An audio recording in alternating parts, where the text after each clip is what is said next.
So I'm back. My voice was just really high, that was weird. But I'm back, and this is another episode of Fab 5.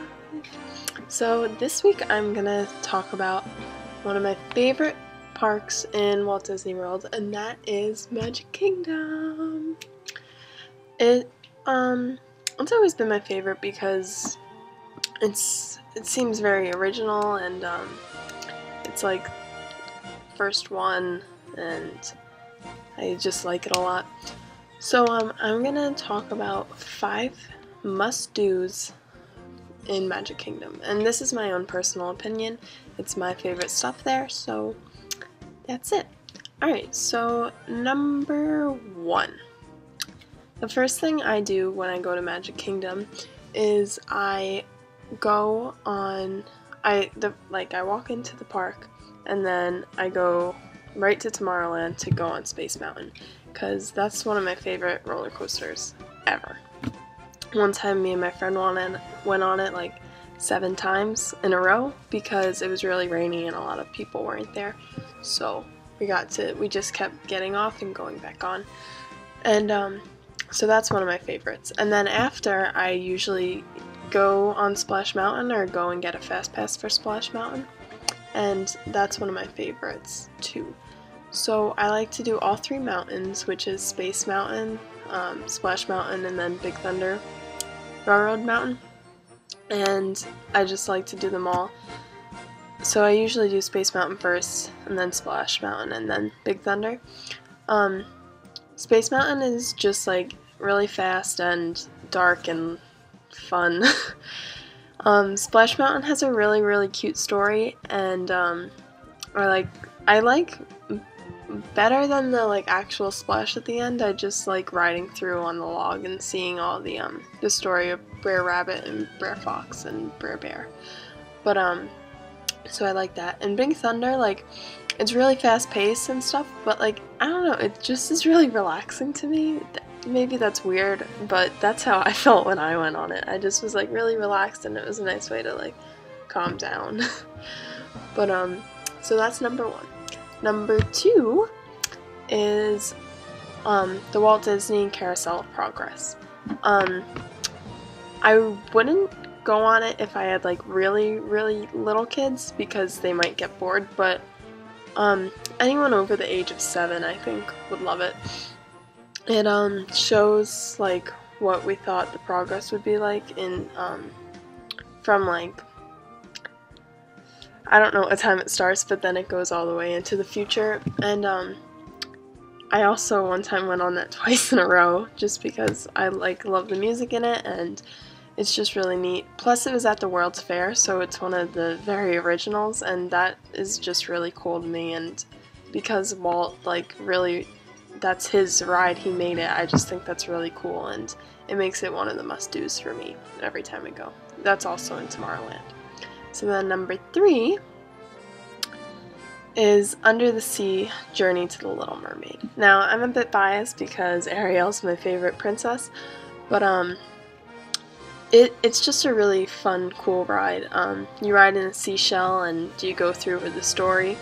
And one of my favorite parts is waiting in the line, actually, because it's just very grotto-like, and the scenery is really nice. You see her castle and you walk through the grotto, and Scuttle's there, and like I think they have an interactive game like while waiting. The line isn't usually that long, but some days, I guess during the busier times of the year, it does get busy.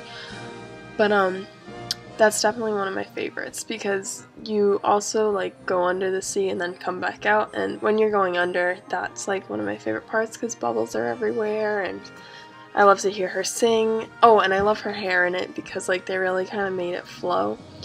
But so that's definitely a must-do. That's in New Fantasyland, which, by the way, if you haven't seen that yet, it's amazing. I love what they are doing to it, and I cannot wait until the mine train is open because I went 2 times last year in June and in March, and it wasn't open yet, but they just got rid of the fence and stuff, and it's so close to being open, and I'm really excited.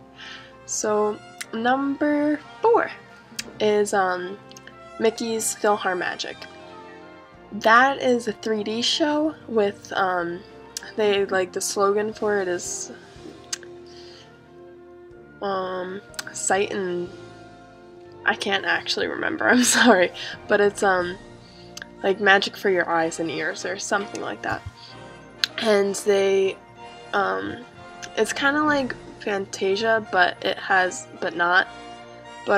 Donald has the magic sorcerer hat, and he's trying to get it back because Mickey told him not to touch it. And they go through all these things. One of my favorite parts is when they're flying on the magic carpet with Aladdin and Jasmine. Or Be Our Guest is really fun too, and the ending's pretty funny. So that's a must-do. And when you're walking through, there's like old posters and stuff of movies and stuff like that, so that's really neat to see. That's also in New Fantasyland. It's I think it's near the Pooh ride. I could be wrong, but it might not be. But it's kind of near Peter Pan's flight, sort of. You wouldn't miss it. There's a giant sign, but so that's a must-do and one of my favorite things. And then number 5, the last thing, I didn't see this show until March. I don't know when it came out, but I saw it in March and I thought it was the most amazing thing ever.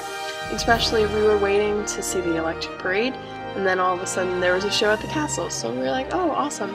And it was Celebrate the Magic. And it's really, really cool. They project images on the castle, and when they did, I was really, really impressed. And then they did Merida, like the scene in Merida, and they made the castle look like hers, and it just looks so real. It amazed me. So then when we went back in June, I like dragged my mom to go see it, and I was like, this is amazing, you're gonna love it. And she did, and now it's definitely something I'm gonna want to see every time. Especially they changed it a little bit, like now they have Frozen in it. I'm not sure if that was only for Christmas, but I know they did it during the Christmas season. And they keep adding more to it, and it's really cool. So that's it. But also, I wanted to say one more thing. I have never seen the show Wishes, and that's a fireworks show, but I have the soundtrack and I listen to it all the time, and that is definitely gonna be, I feel like once I see it, it's definitely gonna be a must-do for me. So that's it for this time, and I'll see you guys next week. Pretty, huh? I'll bet a lot of you folks don't believe that about a wish coming true, do ya? Well, I didn't either. Of course, I'm just a cricket, but let me tell you what made me change my mind. You see, the most fantastic, magical things can happen, and it all starts with a wish.